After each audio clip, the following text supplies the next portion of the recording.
Welcome to the Industrial Talk Podcast with Scott McKenzie. Scott is a passionate industry professional dedicated to transferring cutting-edge, industry-focused innovations and trends while highlighting the men and women who keep the world moving. So put on your hard hat, grab your work boots, and let's go. All right, once again, welcome to the Industrial Talk Podcast. Absolute honor that you have joined the number one industry-related podcast in the universe. That is my story. And you know what? Yes, it celebrates the women and men, the companies that get it done in manufacturing and industry. You are bold. You are brave. You dare greatly. You innovate. Boy, do you innovate. And you're making my life better, and you're making the world better. That's what we're all about here on the Industrial Talk Podcast. All right, another in a line of incredible conversations and interviews. We got a gentleman by the name of Ken Patsey, got it, President and Executive Director of Manufacturing Works, and of course, that name says it all. Manufacturing does work. Let's get a crack into the interview. All right, I've been preaching. There are a couple of points that I want to make sure that everybody understands, and that's why this particular opportunity to be able to interview incredible people like Ken and others within the Northeast Ohio area manufacturing leaders and professionals is that, first off, they are into and they are seeing the value and benefit of collaboration. Important. You can't do this on your own. Yeah, I mean, you've got to be able to have the freedom to be able to collaborate with incredible thinkers, incredible positive individuals that are destined and dedicated to your success. There's also the necessity to innovate. Now, innovation can be not just from a technology point of view, but how do you innovate from even a human resource point of view? How do we do that, and how do we do it effectively? How do we do it? And of course, educate. We've got to educate. We've got to have ability to be able to educate and learn, because this whole COVID thing has been a very interesting, journey, shall we say, and realize that there is a necessity to truly educate, and then finally do it with a sense of speed and purpose, and be willing to make mistakes, get back up, and do it again, because you know why? We need you, the manufacturers. We need you, the industrial professionals, to help us through this particular interesting journey we're going through COVID. Now, all right, enough with that. Ken, how are you doing? I'm doing great, Scott. Excellent, man. Thanks for having me. Thank you for letting us come in and talk to you about this incredible organization called Manufacturing Works. Before we go into that, give us a little background, right? Give us a little background on who you are, where you come from, and why you're such an incredible professional. And we go to the same barber, FYI. Yes. You're a handsome man. Thank you. I've had this cut for quite a while. Yeah, and after a while, you just sit there and go, what am I even trying to save? I went through that stage. Yes, you did. I guarantee you, because everybody goes through it. It's like, exactly. Why? Yeah, exactly. Just get rid of it. You got it. You got it. Yeah, no, thanks. I came to this organization about 18 months ago. After really spending a career in finance related to manufacturing. So I raised capital for a lot of large, actually public companies, and then also got involved in some private investing along that line as well. Towards the end of my career, I also did some work in digital marketing and worked with small manufacturers to try to improve their sales and distribution. And I got introduced to this organization partly because of one of the things you were talking about, partly because it was such a collaborative organization, and it worked very directly with a large number and a broad array of manufacturers in Northeast Ohio. And boy, that is an absolute understatement. I mean, we were having a conversation prior to this particular interview, and one of the things that has become very apparent in my journey around Northeast Ohio has been this powerful supply chain that is embedded here in Northeast Ohio that is just really, it's a beautiful thing to know that I can have a manufacturing business here and be able to satisfy my supply chain requirements, because I guarantee you somebody in Northeast Ohio has a solution.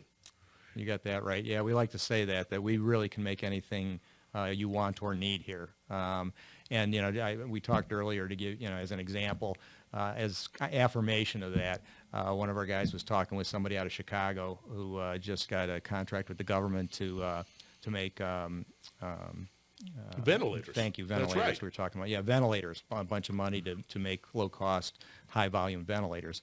And he called my buddy because he said, hey, I want to make these in Ohio. I know that's where the supply chain is.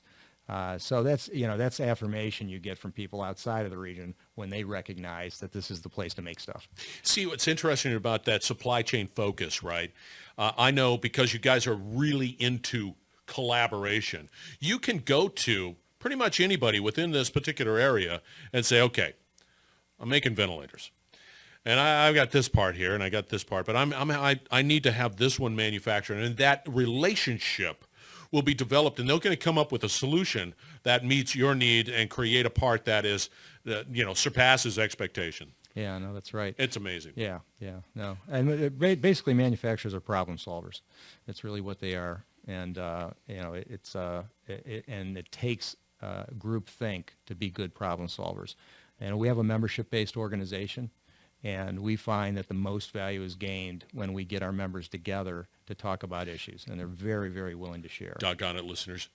Listen to that, because that's exactly what we've been talking about, and that's exactly what many of the leaders within industry and in manufacturing have been talking about, the necessity to collaborate, and that is really very important. Now, we're going to venture into one of the challenges, and I didn't realize until I went to my supermarket and I couldn't get my toilet paper, or I couldn't get something, how I can't say fragile the supply chain is, but how impacted the supply chain was due to COVID. And then all of a sudden I couldn't get what I wanted. And then that all begat the conversation about, what do I source? How do I maintain my supply chain if I'm already sourcing things from other locations around the world? I've got to rethink my business because I want to create a business that is resilient. If it comes through again, whatever it might be, whatever the problem might be, how do I create and build into my business a level of resiliency? And that begat the conversation about sourcing and then reshoring. Can you give us a little background on what it means for reshoring or even onshoring? What's that all about? Yeah, what happened when we went through the COVID crisis was around those supplies, the entire consideration of a purchasing manager came into play. And it really is, sort of boils down to a purchasing decision. And which is a very complex decision to make. And so when everything's sort of going along fine, it can be driven down to a cost decision. And you have to see in an organization, how are you incentivizing the purchasing manager? If you're huge. Yeah, if you're just saying, hey, I need to take 50 cents out of this product, go do it. They're going to go take 50 cents out of that product. But in the process, they may be exposing you to a lot of other risks that you're not taking into the equation. So, you can go ahead and order something from China and get it cheaper, but, you have to order a whole boatload of it, right? And it's going to take 6 weeks to get here. And so when all of a sudden the floor drops out and you now own a boatload of inventory that's going to get here in 4 weeks and your order's just dried up, that's a moment where you say, maybe that wasn't the best decision. That's not a good feeling. That's not a good feeling, right? That's just one example, right? So you start to take into consideration all these non-monetary, and you don't leave out the monetary factors, of course, but you look at the non-monetary factors and weigh those as well. And that's really what happened with COVID. It forced that. And so then it was, what are we going to do about this?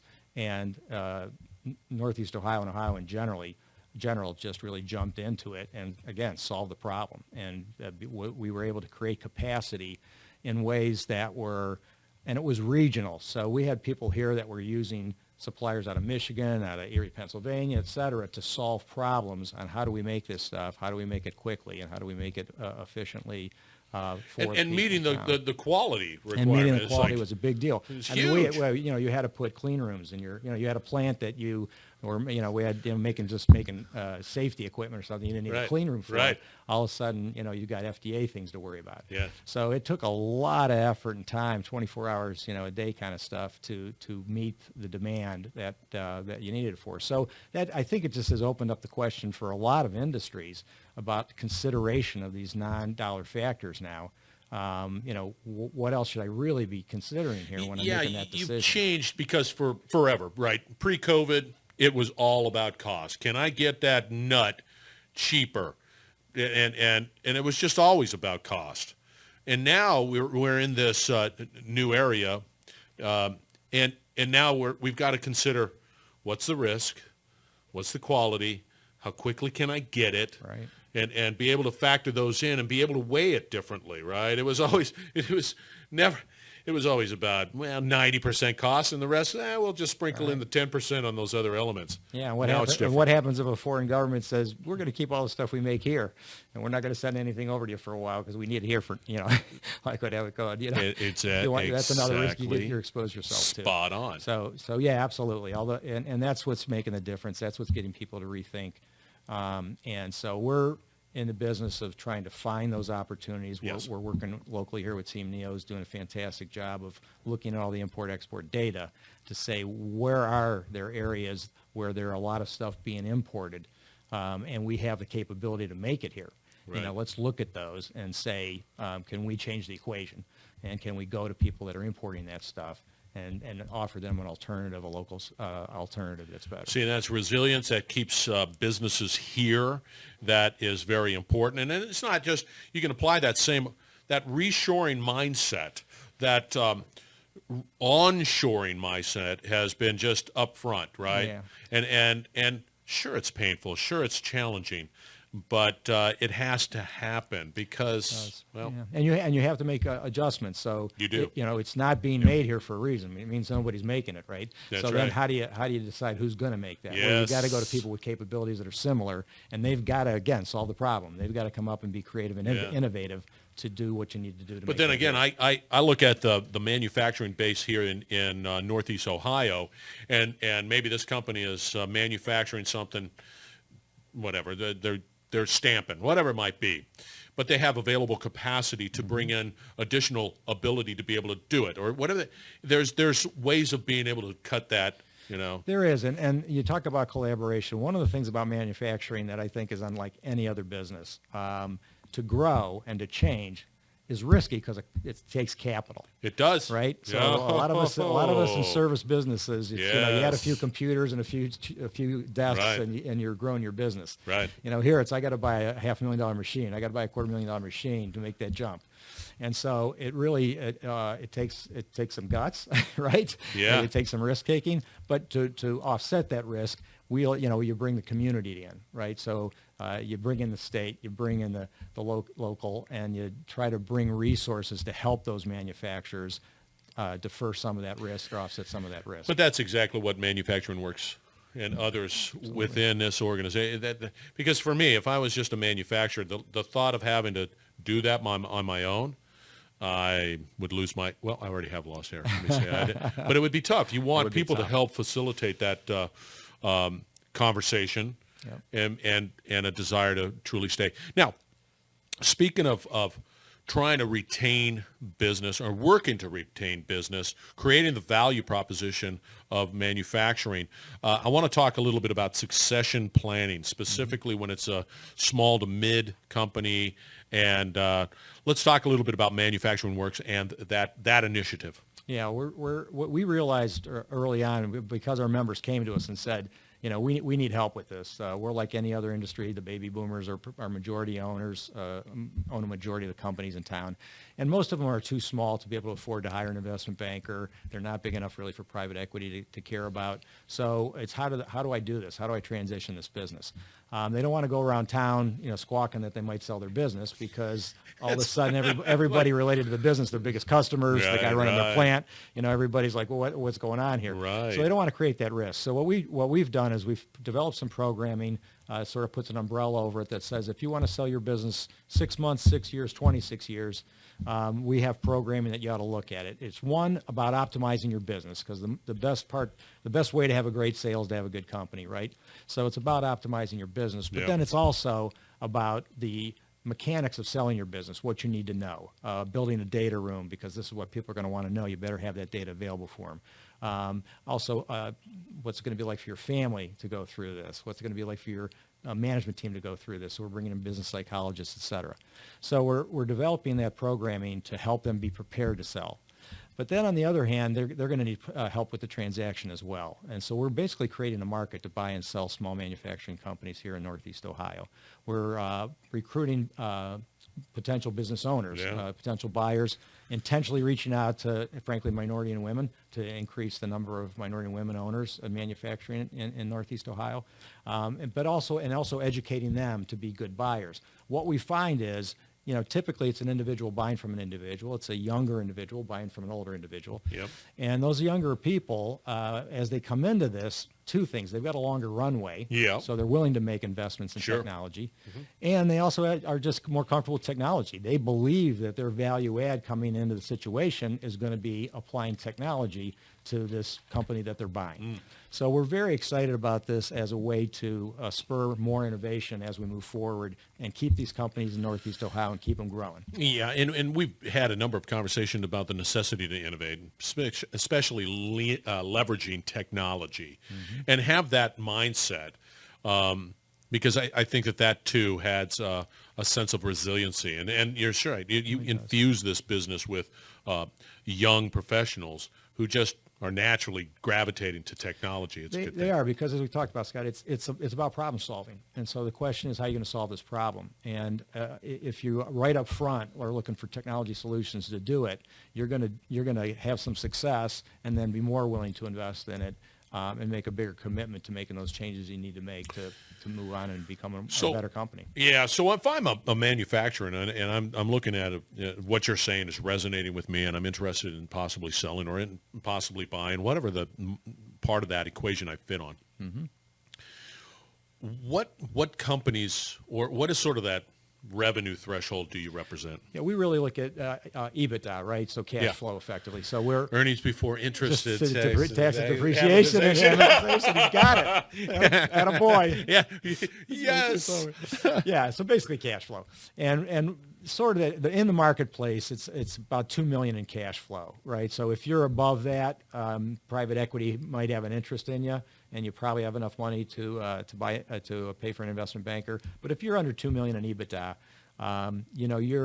you're not going to get that kind of attention, and it's going to be tough to sell your company. And so that, and frankly, most of our, we deal with, like I say, over 1,000 manufacturers, so most of those fall in that under $2 million in EBITDA size. And before I forget, if you're dealing with 1,000 smaller manufacturers that are below in that particular range, how many people do they employ?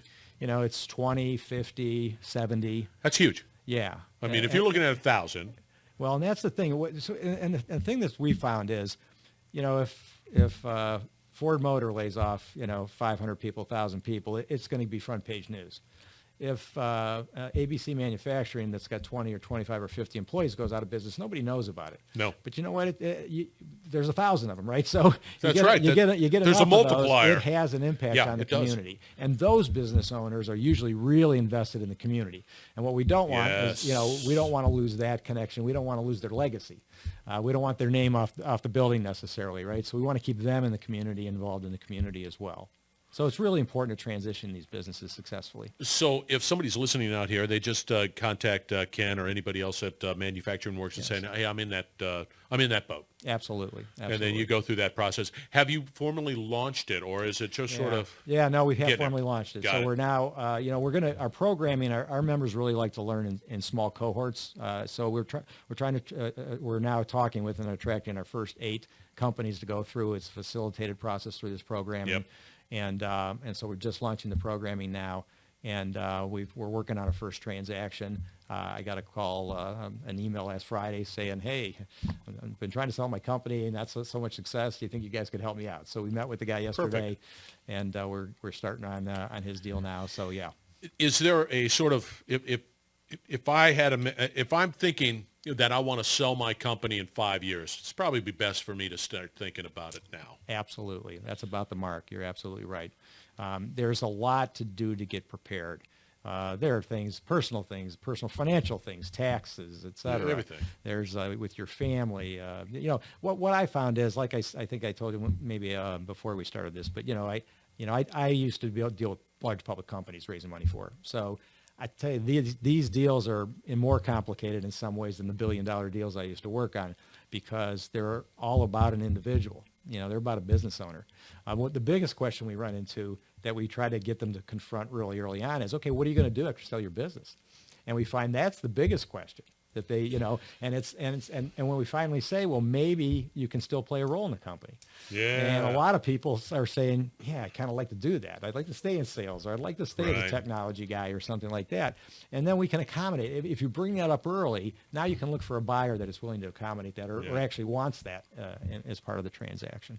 Is there an interest in, and once again, I digress, is there an interest in, let's say you have right now, 8 businesses that are in that sort of category. It's highly confidential. Exactly. It is what it is. Yes, it is. But what if I want to, I'm an investor and I want to buy multiple business? Well, yeah, and so on the buy side, we are working with those. So within our membership, as we started to talk to this with our members, I had a couple people say, well, that's great, Ken, but I'm actually a buyer. I recently bought a couple of companies and I want to buy some more. So we actually are engaging them as well. See, that's great. great. So they're part of the equation as well. We're also in the process of raising a fund. But what we find in these deals, because it's an individual buying from an individual, they're awfully undercapitalized. Oh yeah. And so the SBA will give them a lot of money, but there's always a gap, right? And so the gap is usually going to the seller and saying, how about you, keeping some money in this thing? Right. And the seller reluctantly usually doesn't really want to do it, but they do it because they have to get the deal done. Right. Or it just doesn't get done. So we're raising a fund that we're calling Accommodation Capital. We're there just to help that buyer because we don't want them to be super leveraged coming in either, because how are they going to implement new technology? How are they going to make it through a COVID crisis? Absolutely. Et cetera. So we want them to be a little bit better capitalized, and we don't want the seller to have to be forced into taking back a big note to make the deal happen. So we're also in the process of raising a fund. See, that's a wonderful service that you provide, because that is because people, the entrepreneurs, right? Yeah. They get into it because they're passionate about what they're doing, but then there is that, what's my exit strategy? What do I do, and how do I do it efficiently, and get the value of the baby that I ran for years. It's a very emotional thing for them. It is. And legacy matters to everyone. Everyone we've talked to. Legacy is a big deal. It's the one that called me. He's had out of state offers, but his employees want to stay and be in Cleveland, and he knows that wouldn't be possible if he sold it out of state. So he wants to see if we can help him find a buyer here. I like it. I like that. One last sort of topic I want to sort of touch upon. Sure. Clearly, you're passionate about Northeast Ohio. Mm-hmm. The talent here is sort of above the average from my perspective. You've got a lot of great universities around here, colleges, mm-hmm. and are you finding that the young talent is interested or gaining greater interest in manufacturing?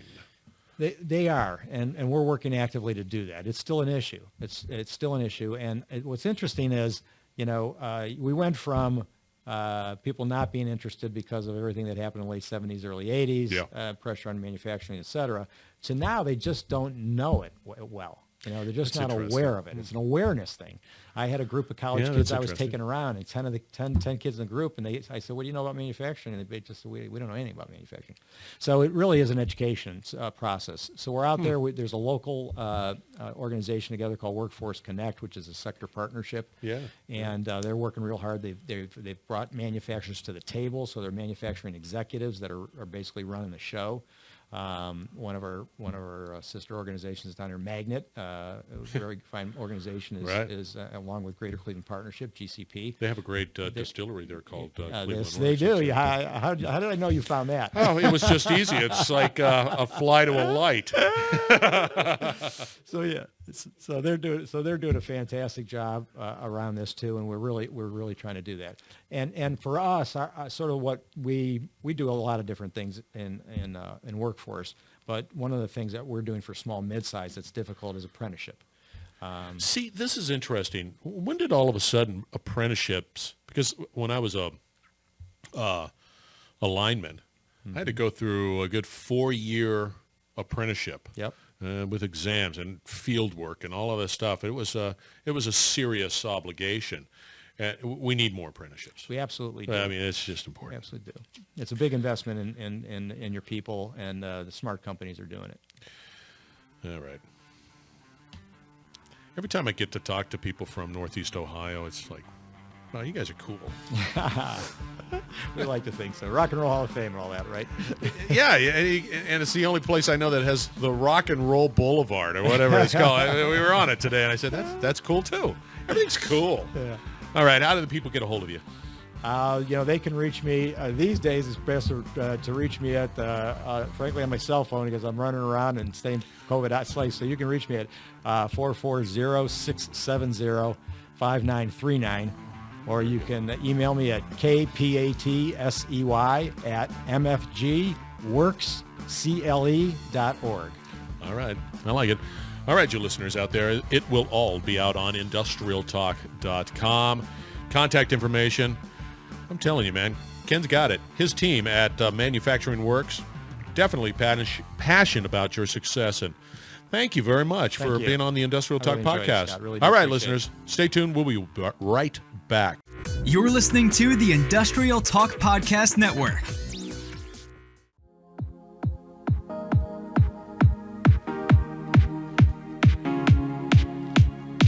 All right, we're going to have to wrap it up. Thank you very much for joining the Industrial Talk podcast. 2 words. Ken Patsey, right? That's Patsey.